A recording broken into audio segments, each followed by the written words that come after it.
मित्रांनो नमस्कार. मी ज्ञानेश वाकुळकर. महाराष्ट्रामध्ये आज आपण चर्चा करत आहोत एका वेगळ्या विषयावरती. खरं म्हणजे आज दुपारी 3 वाजता निवडणुकीमधले फॉर्म विड्रॉ करण्याची शेवटची वेळ होती आणि त्याप्रमाणे आता सगळं चित्र स्पष्ट झालं. या सगळ्या महत्त्वाच्या घडामोडीमध्ये एक अत्यंत महत्त्वाचा मुद्दा असा होता की जरांगे जे आहेत, मनोज जरांगे आणि त्यांचे सहकारी या निवडणुकीमध्ये काय भूमिका घेतात याकडे सगळ्यांचं लक्ष लागलं होतं. अर्थात त्यांची जी भूमिका होती ती आधीपासूनच गोंधळाची होती, त्यातून काही निष्पन्न होणार नाही अशा प्रकारचं मी वारंवार मांडत आलो आणि नेमकं तसं झालेलं आहे. पुन्हा काय झालं की त्यांनी 1 दिवसाच्या आधी, म्हणजे परवाची गोष्ट असेल आणि काल त्यांनी मांडली की त्यांनी एक नवा फंडा त्यामध्ये काढला होता की बाबा आम्ही म्हणजे आधी तर ते म्हणायचे पाडायचं काय, मग मध्ये म्हणायचे निवडून आणायचं आणि मग त्यांचा रोष प्रामुख्यानं ओबीसी नेत्यांच्यावरती होता. पण ते असं BJPच्या विरोधातही ते बोलायचे. पण त्यांनी एक मध्ये फंडा असा आणला की आनंदराज आंबेडकर आणि सज्जाद नोमानी, मुस्लिम समाजाचे धर्मगुरू नेते जे काय असतील ते, आणि हे म्हणजे आपले जरांगे पाटील, या तिघांनी एक मीटिंग घेतली. त्या राजरत्न आंबेडकरसुद्धा त्यांच्यासोबत मला वाटते आधी भेटले, प्रकाश आंबेडकरही भेटले होते. पण असो, मुख्य मुद्दा यावेळेसची जी मीटिंग होती ती आनंदराज आंबेडकर आणि बाळासाहेब आंबेडकर, आणि एका बातमीमध्ये तेही वाचलं की राजरत्न आंबेडकरही होते. तिघांचे फोटो एकत्र होते. पण ते काय असेल, ते त्या मीटिंगमध्ये असतील नसतील तो भाग जाऊ द्या. पण महत्त्वाची गोष्ट अशी होती की दलित, मुस्लिम आणि मराठा अशी युती करायची आणि निवडणुका लढवायच्या, हे त्यांचं ठरलं होतं. हे स्पष्ट आहे. आता दलित, मुस्लिम आणि मराठा युती करायची म्हणजे मग विरोधात कोणाच्या होत्या, तर ते सरळ सरळ ओबीसीला वगळलं. म्हणजे याच्यामध्ये गंमत कशी झाली पहा की मराठा एकत्र येणार, आंबेडकरी समाज म्हणजे दलित समाज एकत्र येणार आणि सज्जाद नोमानीच्या माध्यमातून मुस्लिम समाज एकत्र येणार. म्हणजे मराठा, मुस्लिम आणि दलित अशा प्रकारे एकत्र येऊन बुवा आम्ही BJPच्या विरोधामध्ये लढणार. आता ही गंमत पहा किंवा चालबाजी म्हणा, ही चालबाजी म्हणा की कुणाच्या इशाऱ्यावर काम येत होतं. यामधून कुणाला वगळलं तर ओबीसींचा विरोध, म्हणजे सरळ सरळ ओबीसींना यामध्ये घ्यायचं नाही. तुम्ही लढणार कुणाचे? मुस्लिम एकत्र येणार, मराठा एकत्र येणार आणि दलित एकत्र येणार ना, ते कुणाच्या विरोधामध्ये लढणार? ओबीसीच राहिला ना, मग आणखी कुणाच्या विरोधामध्ये लढणार आहात तुम्ही? म्हणजे सरळ ओबीसीचा विरोध करण्यासाठी एवढे सगळे एकत्र येणार. आता जरांगे पाटील जे म्हणायचे सारखे की बाबा BJP आणि फडणवीस, BJP आणि फडणवीस, तर त्या विरोधाला अर्थ एवढ्यासाठी वाटत नाही. कारण आपण याचं विश्लेषण असं करूया बघा की समजा मुस्लिमांची मतं कोणाची आहेत? मुस्लिम समाजा प्रामुख्यानं भाजपाला जात नाही. मुस्लिमांची जी 14% जवळपास संख्या आहे त्यातले समजा 5% म्हणजे 100% जो समाज असेल त्याच्यामधून फार फार तर 5% मुस्लिम मतं BJPला मिळत असतील, फार फार तर 5%. मग राहिला दलित समाज. दलित समाजामधला हिंदू दलित म्हणून घेणारा स्वतःला आंबेडकराईट्सच्या व्यतिरिक्त जो समाज आहे तो समाज BJPकडे आहे मोठ्या प्रमाणामध्ये. काही प्रमाणात इकडे आहे आंबेडकराईट चळवळीमध्ये, पण मोठ्या प्रमाणात तो BJPच्या सोबत आहेत.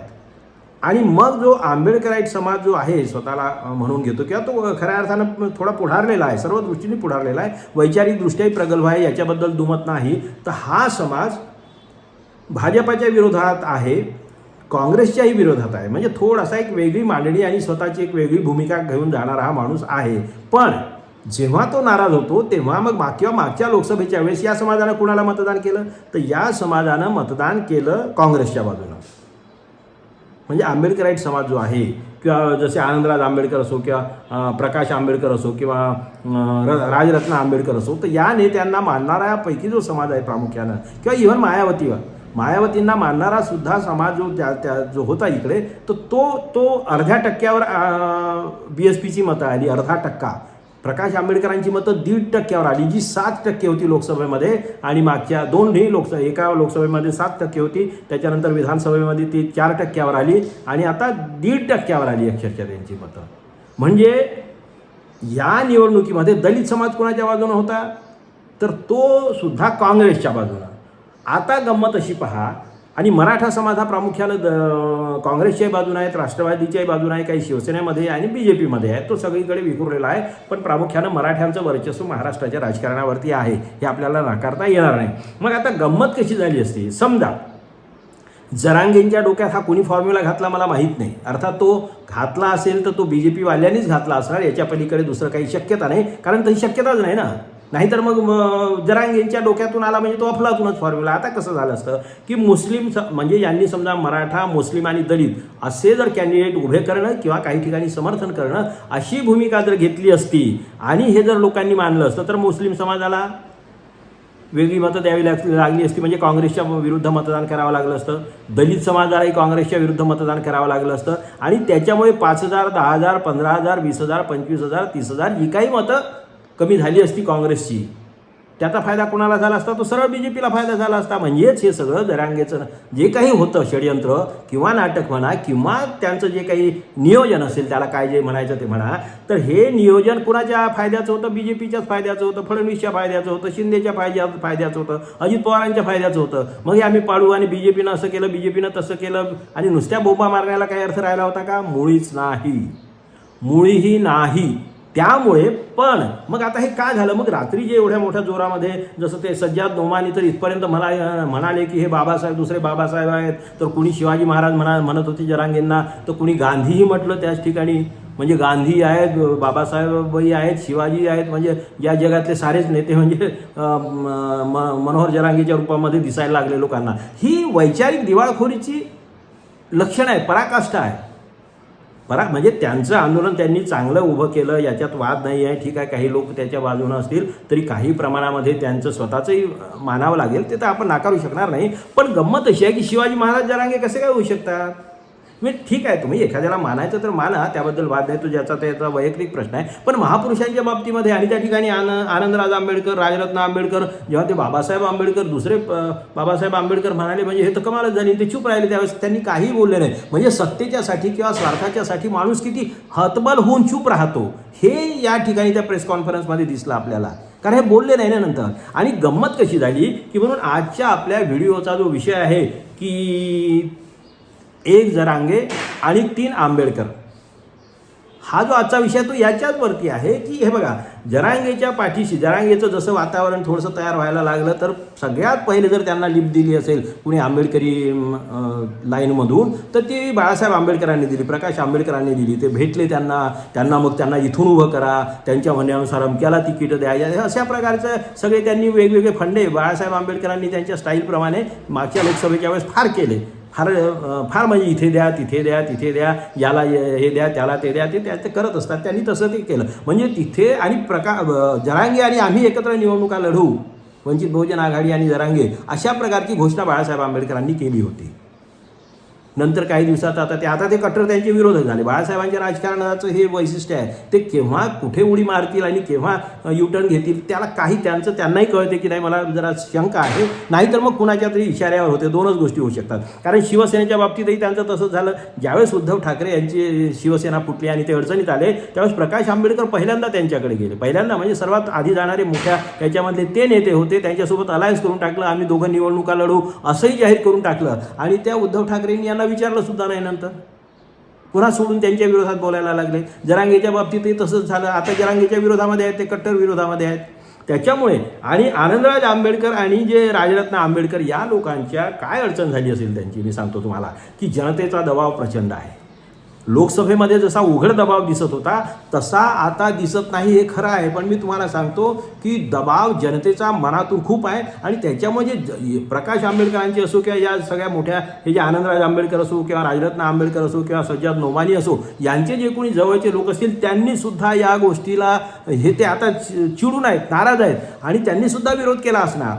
नोमानींच्या सहकार्यांनी म्हटलं असेल किंवा मुस्लिम समाजातल्या बाकी लोकांनी म्हटलं असेल की याचा फायदा कोणाला, BJPला होणार आहे आणि आम्ही तुमच्या मताप्रमाणे मतदान करणार नाही, हे लोकांनी सांगितलं आहे. डेफिनेटली आंबेडकर या दोन्ही आंबेडकरांनाही सांगितलं त्यांच्या जवळच्या सहकाऱ्यांनी. याच्यामुळे केवळ फजिती होईल आणि भाजपाची बीटी म्हणून आपणही समोर येऊ. प्रकाश आंबेडकरांच्या बाबतीमध्ये तर ते त्यांचं फाटलंच आहे. त्याच्यामुळे गंमत अशी झाली की जरांगे सारख्या माणसाच्या आंदोलनाला कुठलाही लॉजिकल बेस नाही आहे. हां, भावनात्मक ठीक आहे की बाबा मराठ्यांना आरक्षण मिळावं, त्याचा मी सुद्धा कधी विरोध करत नाही, कधीच नाही विरोध केला. पण ते ज्या पद्धतीनं BJPतून द्या म्हणतात तर त्या घुसखोरीला माझा विरोधच आहे, त्याबद्दल काही वाद नाही. मुख्य मुद्दा कसा आहे की ज्याच्या आंदोलनाला कसलंही लॉजिकल बेस नाही त्या माणसाच्या मागे प्रकाश आंबेडकर जातात, आनंदराज आंबेडकर जातात, राजरत्न आंबेडकर जातात. नोमानींच्याबद्दल मला फारसं माहिती नाही, पण तरी ठीक आहे. पण हे असे वैचारिक वारसा असलेले लोक, बाबासाहेबांचे खऱ्या अर्थानं रक्ताचेही नातेवाईक असलेले लोक असे कसे वाहवत जातात, मला हे कळत नाही.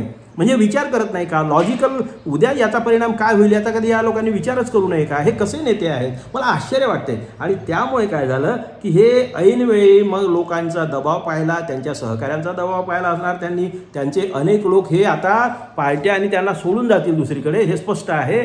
आणि अशा परिस्थितीमध्ये त्यांनी जरांगेंना आपली लिस्ट पाठवलेली नाही.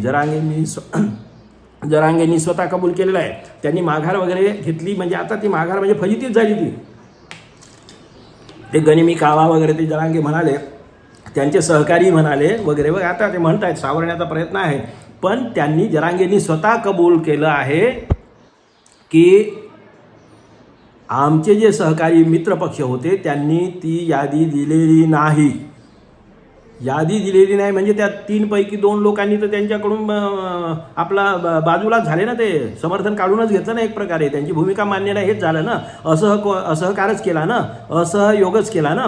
आणि त्याच्यामुळे काय झालं की मग यांच्यासमोर काही परिस्थिती, म्हणजे यांच्यासमोर हतबलतेशिवाय काय. आणि मराठा समाजसुद्धा यांच्या मागे नव्हता जाण्याचं कारणच नाही. आंदोलन ही गोष्ट वेगळी आहे हो. कुंभमेळ्यामध्ये लाखो लोक जमत असतात, याचा अर्थ ते काही कोणत्या पक्षाचे किंवा कोणत्या याचे असं नसतात. ते सिनेमा पाहायलाही आपण हजारो लोक जमत असतो, पण ते तेवढ्यापुरते असतात. तशासारखं काय झालं की हे आंदोलन भावनात्मक मुद्द्या दृष्टीनं समाजाला जवळचं वाटलं. हे जरी खरं असलं तरी ते कोणत्या ना कोणत्या पक्षाचे लोक होते. मग ते आपल्या पक्षाचं जे असं बस्तान आहे, आपल्या पक्षामधलं जे स्थान आहे आणि आपल्या पक्षाची सत्ता आहे, ती सोडून जरांगेच्या नादी लागून आपलं वाटोळ करून घेणार होते का? नाही. त्यामुळे मराठा समाजाची मतं त्यांना मिळाली नसती. त्यातल्याही लोकांनी खाजगीमध्ये जरांगेंना समजून सांगितलं असेल की हे करू नका, यानं काही होणार नाही, किंवा हे लोक भेटतही नसतील किंवा फोनही घेत नसतील, अशी अवस्था त्यांची झाली असणार. म्हणजे त्यांच्याकडून नाही नकार घंटा आली, सज्जाद नोमानीकडूनही नकार घंटा आली, आंबेडकर फॅमिलीकडूनही, म्हणजे त्यांचे जे नेते आहेत तिन्ही, तर यांच्याकडूनही नकार घंटा आली. आणि त्यामुळे जरांगेंना माघार घेण्याशिवाय काहीही पर्याय राहिला नाही. आणि याचं कारणच असं आहे की हा जनतेचा दबाव आहे. आंबेडकरांच्या सोबतच्या लोकांनीसुद्धा, कार्यकर्त्यांनीसुद्धा त्यांच्यावरती दबाव आणला असेल आणि त्याचे परिणाम नक्की पण सांगितले असतील. आणि त्यामुळे मग जरांगे आता म्हणाले, हे जर म्हणायचे की 3.5 कोटी आहेत, 4 कोटी आहेत, आता ती संख्या त्यांची मराठा समाजाची 6 कोटी आहे. 6 कोटी म्हणजे बाबा रे, तुम्ही 6 कोटी जर आहात तर तुम्ही 45-50% तुमचंच झालं ना, तुमचीच संख्या झाली. मग तुम्हाला कशाला याची त्याची मदत पाहिजे? याला पाडू, त्याला पाडू, याला मातीत घालू, त्याला मातीत घालू, त्याला संपू वगैरे, हे जे ते आणि त्यांची जी सेना आहे बाकीची जी आहे ट्रोल सेना, तर हे जे शिवीगाळ करणं, नेत्यांची बेइज्जती करणं, या पद्धतीनं हमले करणं, कोणाचे घरं जाळणं, गाड्या फोडणं, हे जे आहे हा आतंकवादी पद्धतीचा सामाजिक चेहरा जो नव्यानं पुढे येतो आहे आपल्या चळवळींचा, वेगवेगळ्या चळवळींचा, केवळ जरांगे नाही. तर अशा प्रकारच्या गोष्टीला समाजानं आता नाकारायला सुरुवात केलेली आहे. म्हणूनच हे नोमानी बाजूला हटले, आनंदराज आंबेडकर आणि ते राजरत्न आंबेडकर हेही बाजूला हटले, प्रकाश आंबेडकर तर आधीच बाजूला हटले. आणि त्यामुळे जरांगे त्यांच्या सहकाऱ्यांच्या मधून सुद्धा एकटे पडले आणि म्हणून त्यांना मागे घ्यावं लागलं. ओबीसीच्या विरोधामध्ये लढणारं हे करणारं जे षडयंत्र आणि भाजपाचं षडयंत्र हे आता तिथे फेल झालं.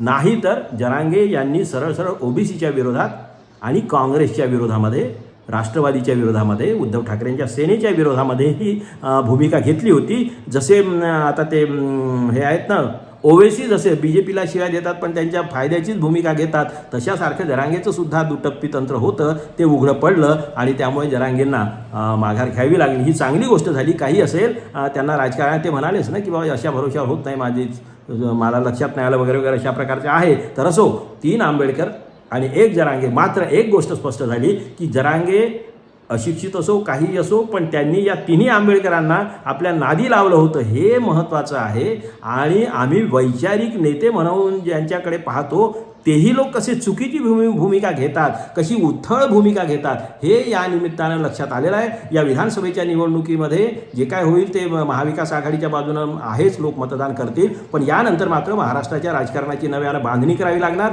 नव्यानं मांडणी करावी लागणार, याची गरज आहे. हे या प्रसंगी सांगतो आणि थांबतो. जय हिंद, जय महाराष्ट्र.